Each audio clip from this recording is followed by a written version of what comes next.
Hi there! In this video we will learn to make a magic ring and its alternative that's created from chain stitches only. We'll explore how to make both of them, understand their differences, and see why they're essential in plushie making. For instance, this Leo plushie that I have here uses the magic ring for starting every single piece of it, including the head. You can see both ears are started with the magic ring, as well as the arms and the legs, also the muzzle, and of course the tail. So now you know how important it is to make the magic ring properly. First, let's delve into the traditional magic ring. The first magic ring technique is without a hook, making it easier for beginners. Grab the yarn tail with your left hand and fold the working yarn over it with your right hand.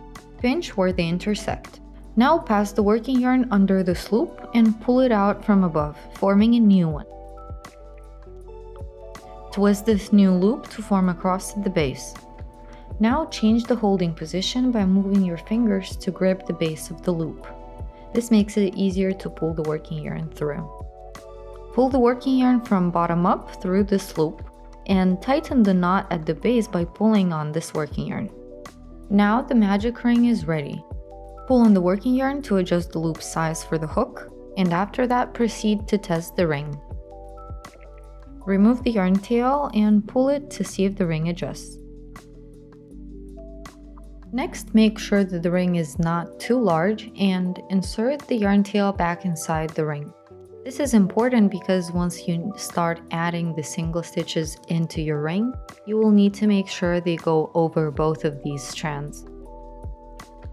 Alright, now let's check out another way of making a magic ring, this time using a hook.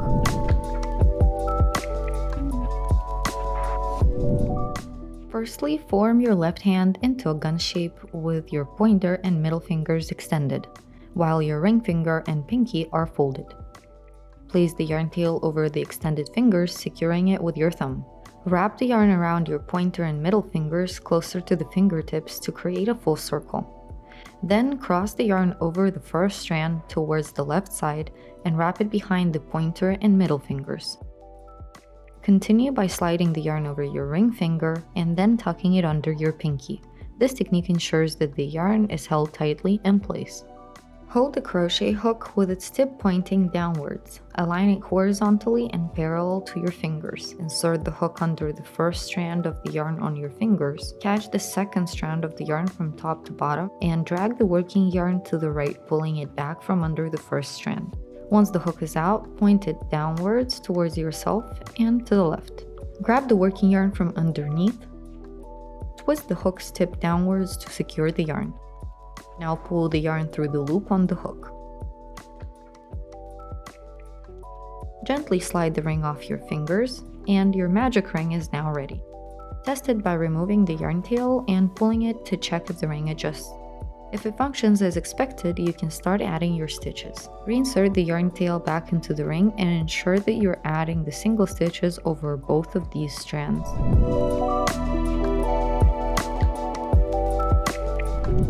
Before we begin adding stitches into the ring, I'll demonstrate one method of holding the yarn. Start with your palm facing up. Drape the yarn over your pinky and ring finger. Fold the pinky and ring finger to hold the yarn securely. Next, guide the magic ring behind and over the middle finger and pointer. Place the magic ring on your middle finger and pinch it with your thumb. Ensure the ring and working yarn are tight. It will make it easier to crochet into the ring. Insert your hook under both strands of the magic ring. Grab the working yarn from underneath and pull it through the ring. You should now have two loops on the hook. Make sure they are even in size. Now grab the working yarn again and twist the tip of the hook downwards to secure the yarn. Then pull this working yarn through both loops on the hook. Your first single stitch is now ready. Remember to always put the tip of the hook under both of the top strands of the ring. Now let's proceed with the second stitch. Insert the hook into the ring and grab the working yarn from underneath. This is also called yarn over.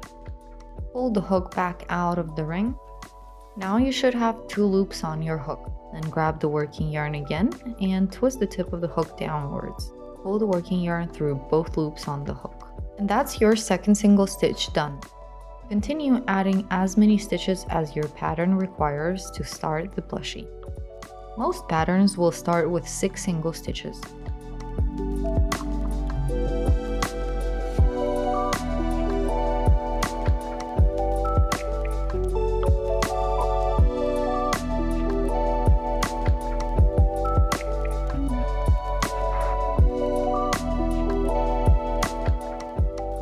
Once you've completed all of these single stitches in the ring, pull on the hook to create a larger loop, then remove the hook.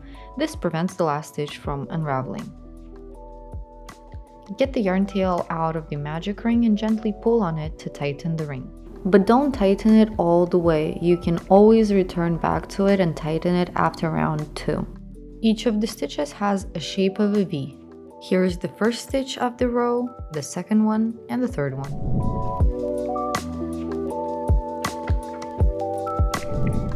Now let's try an alternative method for making a magic ring using chain stitches.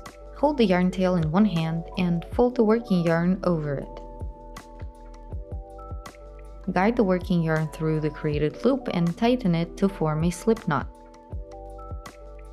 Once the slip knot is ready, place the loop on the hook and tighten it by pulling on the working yarn.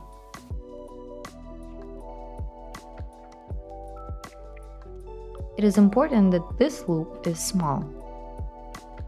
Now grab the working yarn from underneath and twist the hook to the side to secure it. Pull this yarn through the loop on the hook, creating the first chain stitch. Here you can see our first chain stitch has got a shape of a V and a large loop is emerging out of it. Now let's create the second one. Put the hook back inside the loop and tighten the loop by pulling on the working yarn.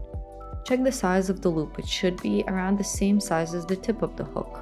Then yarn over and pull the working yarn through the loop on the hook. And that's our second chain stitch ready. For this technique you only need 2 chain stitches. So what you're gonna do now is find the first chain stitch that you made, so it's one away from the hook. Insert your hook into this stitch. Then grab the working yarn from underneath and pull it out of that stitch. Yarn over again and pull the yarn through both loops on the hook. This is our first single stitch of round 1. Now let's proceed to make the second one. Put your hook into the same first chain stitch and continue by creating the stitch as usual. Make as many single stitches into the first chain stitch for round 1 as mentioned in the pattern.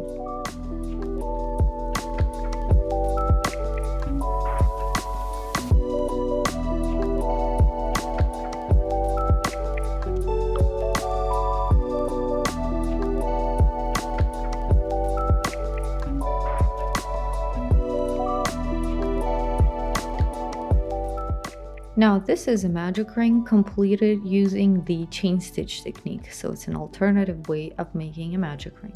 And there is quite an obvious disadvantage to it, the hole that's left in the center of the piece.